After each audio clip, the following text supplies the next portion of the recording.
Welcome to the Bible in the News.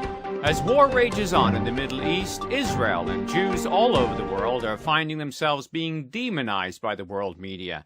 This week saw several disturbing developments where public opinion moved against Israel in the face of the facts. The rise of anti-Semitism in Europe is especially alarming. Uninformed and fueled by media bias, protests have sprung up all over the world. The most violent of these have been in France, where riots have broken out and Jewish stores and synagogues have been targeted. This isn't an isolated situation that's been overblown. Even Laurent Fabius, France's foreign minister, reflected that many Jews in France are afraid. Reuters reported France's Prime Minister Manuel Valls confirmed that chants of death to the Jews had been heard during a protest earlier. Reuters also reported that in the first 3 months of 2014, more Jews left France for Israel than at any other time since the Jewish state was created in 1948, citing economic hardships in the stagnating economy, but also rising anti-Semitism as factors. The cries of death to the Jews erupted in active violence July 13, 2014. The Jerusalem Post reported Palestinian sympathizers outside the Synagogue de la Roquette in central Paris that trapped some 200 terrified people inside the building. A street brawl ensued between rioters and dozens of Jewish men who had arrived to defend the synagogue. The article went on to state, since Israel launched its military operation against Hamas in Gaza, Jewish houses of worship in and around Paris have been targets. On the Friday before the violence at the Synagogue de la Roquette, a firebomb was hurled at the entrance to a synagogue in Paris suburb of Aulnay-sous-Bois. The next day, a pro-Palestinian crowd gathered outside a synagogue in Belleville neighborhood of Paris and chanted about slaughtering Jews. And on the same day as the Roquette synagogue incidents, rioters also attacked the nearby Synagogue de la Rue des Tournelles. The riot outside the Synagogue de la Roquette stood out because of the terror it incurred for those inside the shul, who had assembled for a gathering in solidarity with Israel. The police on the scene initially were badly outnumbered by the pro-Palestinian rioters. Azria said the 5 police officers present focused their efforts on guarding the building's barricaded entrance while they waited approximately 10 minutes for backup to arrive. The president of the European Jewish Congress, Moshe Kantor, called the incident an attempted pogrom, end quote. Not only this, but Jewish store windows were smashed throughout Paris, reminiscent of Kristallnacht, or the Night of Broken Glass that occurred November 9th, 1938, at the incitement of Nazi officials. During this horrific event, Nazi stormtroopers, along with members of the SS and Hitler Youth, beat and murdered Jews, broke into and wrecked Jewish homes, and brutalized Jewish women and children. All over Germany, Austria, and other Nazi-controlled areas, Jewish shops and department stores had their windows smashed and contents destroyed. Synagogues were especially targeted for vandalism, including desecration of sacred Torah scrolls. Hundreds of synagogues were systematically burned, while local fire departments stood by or simply prevented the fire from spreading to surrounding buildings.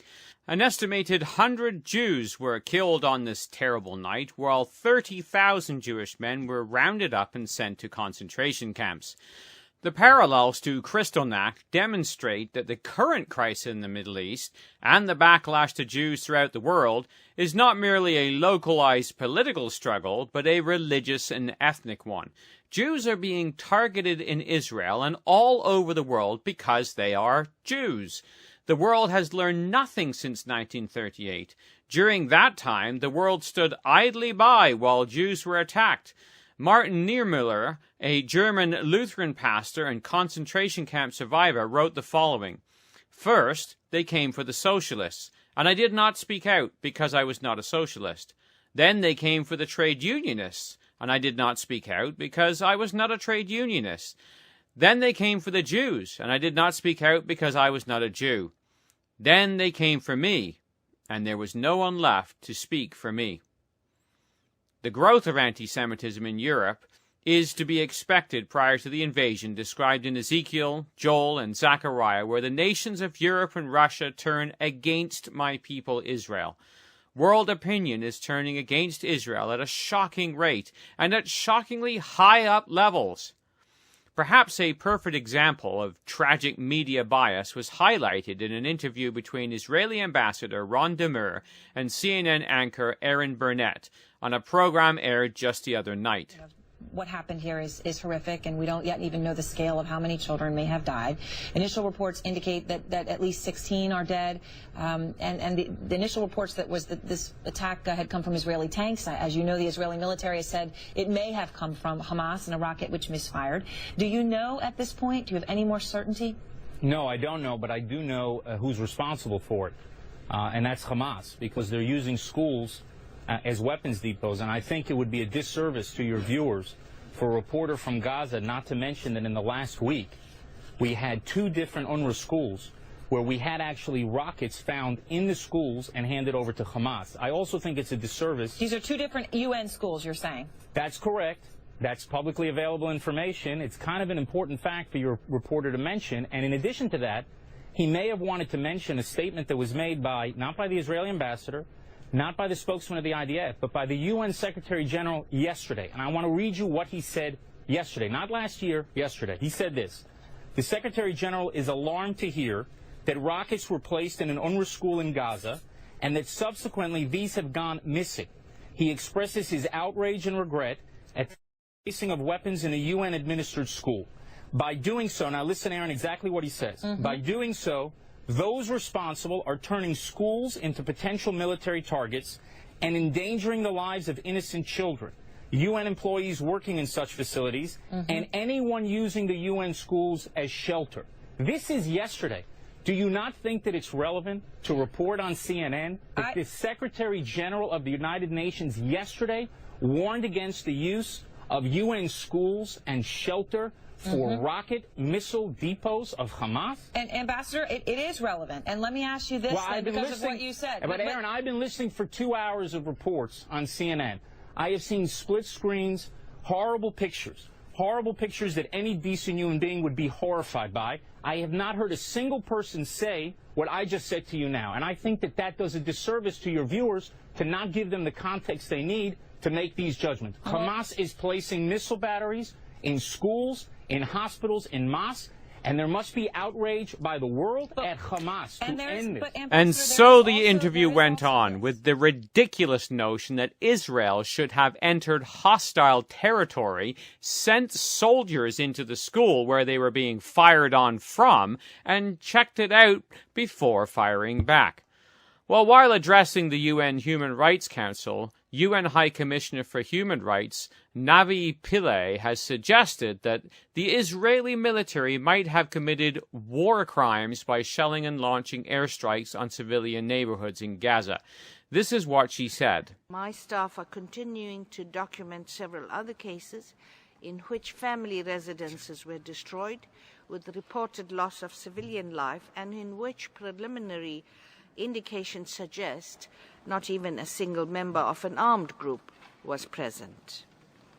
Then just 2 days ago, on 21st July, shells hit the Al-Aqsa hospital in Deir al-Bala, reportedly killing at least 3 people and wounding dozens of others, including doctors. These are just a few instances where there seems to be a strong possibility that international humanitarian law has been violated in a manner that could amount to war crimes.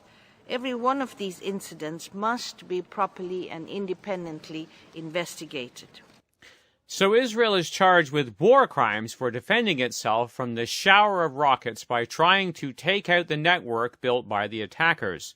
When the investigation was put to a vote, 29 countries voted in favor, 17 countries abstained, and only 1, the U.S., voted against the initiative. Never in the history of warfare does the attacked supply the enemy with food, water, and medical supplies in the heat of the conflict. Maybe after, but never during. Yet Israel has repeatedly done this. Israel is under siege, as was described by Israeli Prime Minister Benjamin Netanyahu in an interview. Let's hear what he had to say this week. We regret any civilian deaths, but those lay entirely at Hamas's door. Hamas is deliberately targeting our civilians. They have fired 2,000 rockets at Israel's cities. 75% of our population has to be in bomb shelter alert of 60 seconds or 90 seconds. They're digging these terror tunnels from Gaza, from homes in Gaza, to penetrate and infiltrate Israeli territory. They've emerged there and killed Israelis and run back or try to run back into their territory. So we've had to take action. What Hamas is doing very cynically is embedding its rocketeers, its rocket caches, its tunnels, these terror tunnels, in homes, in hospitals, in schools. And when we take action, as targeted as we can, they then use their civilians as human shields. So Hamas is both targeting civilians and Hamas is hiding behind civilians. That's a double war crime. That may therefore, be all civilian deaths. That may be, sir, but all civilian deaths, as regrettable as they are, fall on their shoulders. Netanyahu went on to point out that Hamas actually wants to kill its own citizens. The interesting thing is this: we've asked the civilian population, the people in Gaza, who are not our enemy, they're hostages of Hamas. We've asked them, please leave. We text messages to them. We call them up, it's cell phones, we drop leaflets. And Hamas says, no, don't leave, stay. They have plenty of exit points and they know it. But Hamas is saying, don't use them. Hamas wants to kill civilians on the Israeli side, and the amazing, grotesque, and gruesome fact is they want to have as many civilians killed on the Palestinian side because it gets you to ask me these questions. And of course, our goal is not to hurt a single individual, not to hurt a single civilian. What they're doing is a double war crime. It should be condemned with the most forceful action because these people are like ISIS, they're like Al-Qaeda, they're like Hezbollah, and the other Iranian proxies. They don't give a whit about the Palestinians. If that's the all case, they want is more and more civilian deaths. If that's the case, the Israeli Prime Minister also pointed out that Israel has done what the international community has asked, and this has created the vacuum for Hamas to thrive. We handed over Gaza to the Palestinians. We said, we did what the international community has always been telling us. Take out the settlements, go back to the 67 lines, hand over the key to the PA. We did, to the Palestinian Authority. They promptly were booted out by Hamas. Hamas, with Iran in its back, as Iran has been financing, equipping them, training them, giving them thousands and thousands of rockets. They've turned Gaza into a terror fortress. And I think the goal will be, after we achieve a sustainable quiet, to work with the international community to demilitarize Gaza from the rockets and to shut down these terror attack tunnels. In response to questions, Netanyahu confirmed that Israel has agreed to 3 separate ceasefires, while Hamas has refused them all. But you're right about one thing. I accepted. I called for a ceasefire right away. And then I accepted the Egyptian ceasefire, backed up by the Arab League. Then I accepted a UN humanitarian ceasefire, which Hamas rejected as well. Then we did now a humanitarian ceasefire, and Hamas has violated that too. Hamas doesn't care. I think the last thing you want to do is reward them. Well, Israel isn't alone in defending its actions. British Commander Colonel Richard Kemp, a former British commander in Afghanistan, spoke out during the last Israeli military operation in Gaza, Cast-led, 2009. He addressed the UN Commission, and this is what he said then. I'm the former commander of British forces in Afghanistan. I served with NATO and the United Nations, commanded troops in Northern Ireland, Bosnia and Macedonia, and participated in the Gulf War. I spent considerable time in Iraq since the 2003 invasion and worked on international terrorism for the UK government's Joint Intelligence Committee. Mr. President, based on my knowledge and experience, I can say this. During Operation Cast-led, the Israeli Defence Forces did more to safeguard the rights of civilians in a combat zone than any other army in the history of warfare. Israel did so while facing an enemy that deliberately positioned its military capability behind the human shield of the civilian population. Hamas, like Hezbollah, are expert at driving the media agenda. Both will always have people ready to give interviews condemning Israeli forces for war crimes. They are adept at staging and distorting incidents. The IDF faces a challenge that we British do not have to face to the same extent. It is the automatic Pavlovian presumption by many in the international media and international human rights groups that the IDF are in the wrong, that they are abusing human rights. During the conflict, the IDF allowed huge amounts of humanitarian aid into Gaza. To deliver aid virtually into your enemy's hands is, to the military tactician, normally quite unthinkable. But the IDF took on those risks. Despite all of this, of course innocent civilian lives were lost. War is chaos and full of mistakes. There have been mistakes by the British, American and other forces in Afghanistan and in Iraq, many of which can be put down to human error. But mistakes are not war crimes. More than anything, the civilian casualties were a consequence of Hamas's way of fighting. Hamas deliberately tried to sacrifice its own civilians. Well, the world has learned nothing from what happened in Cast Lead and has risen to condemn Israel again. In an interview just the other day, Kemp addressed the same scenario Israel is facing today. There are war crimes being committed in Gaza, and the death of children, babies, men and women in Gaza is undoubtedly a war crime, but it's a war crime that's being committed by Hamas, not by Israel. As far as I can see, and I've watched this campaign very closely, Israel is conducting the campaign in an exemplary fashion. Of course there will be mistakes and there are errors and difficulties, but Israel, as far as I can see, is exercising the maximum possible restraint. The only thing they can do, short of what they're doing, is sit back and take it from Hamas.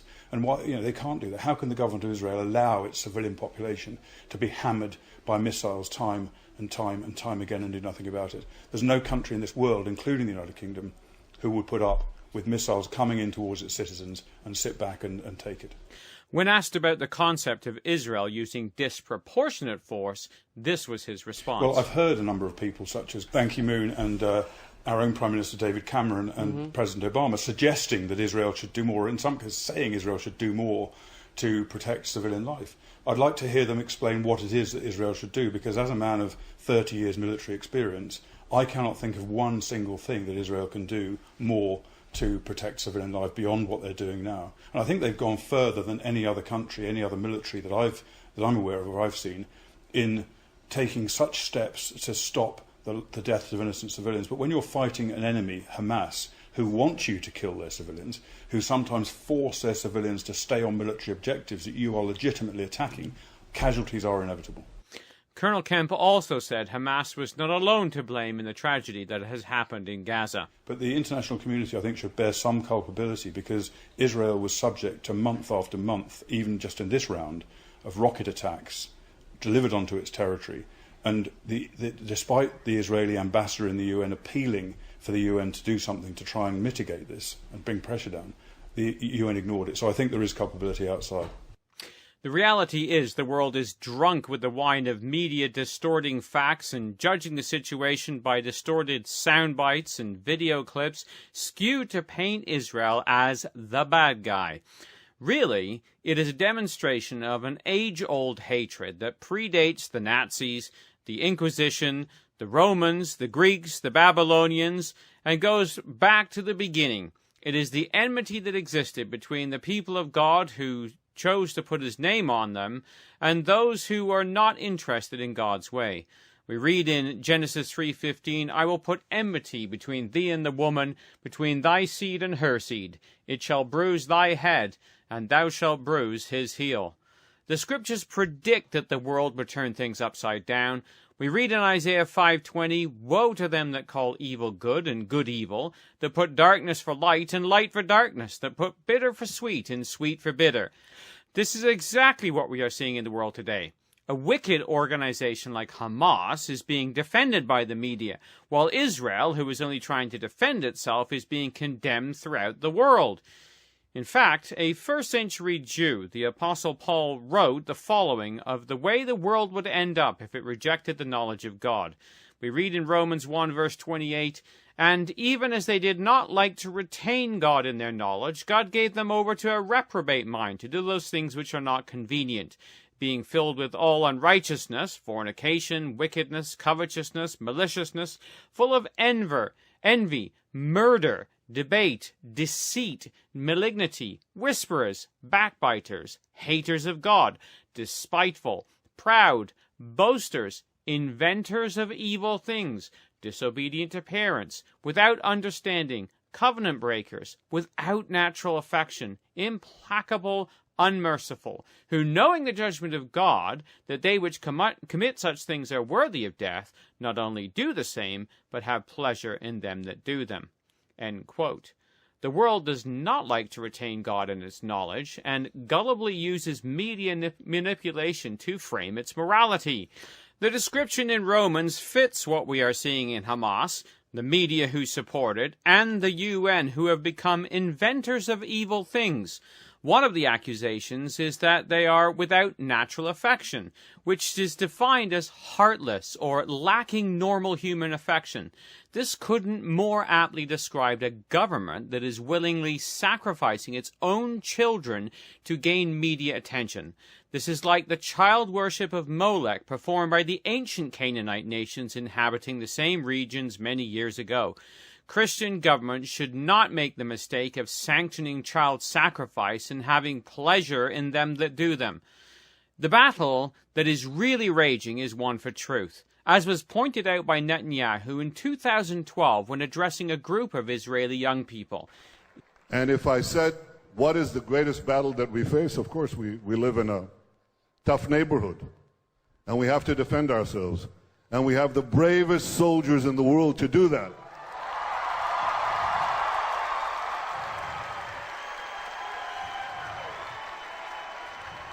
But the most important battle that we have to fight is the battle for the truth. And all of you can become ambassadors for the truth and ambassadors for Israel. One of the bright sparks out of this whole conflagration has been Britain's realization of Israel's plight. When Britain's Foreign Secretary Philip Hammond visited Israel this week, he and Netanyahu held a joint press conference. Welcome, Mr. Secretary. It's good to see you in Israel in these trying times. I think you, as a representative of the UK, of Britain, have a special understanding, at least a historical understanding of what Israel is undergoing. There's only been one other instance where a democracy has been rocketed and pelleted with these projectiles of death, and that's Britain during World War II. Israel is undergoing a similar bombardment now.